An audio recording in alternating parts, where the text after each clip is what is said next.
Madalas ka bang magsuka? Ano ba ang mga dahilan nito? 1. Baka na food poisoning ka. 2. O di kaya buntis ka. 3. Baka hangover ka.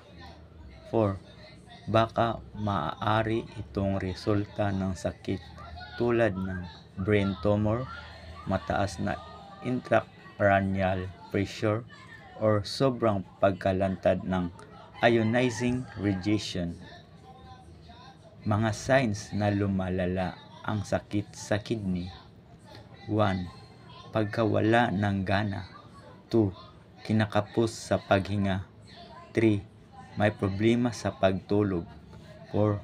Pamamanas at pamamaga sa pamamagitan ng mga paa at bukong-bukong.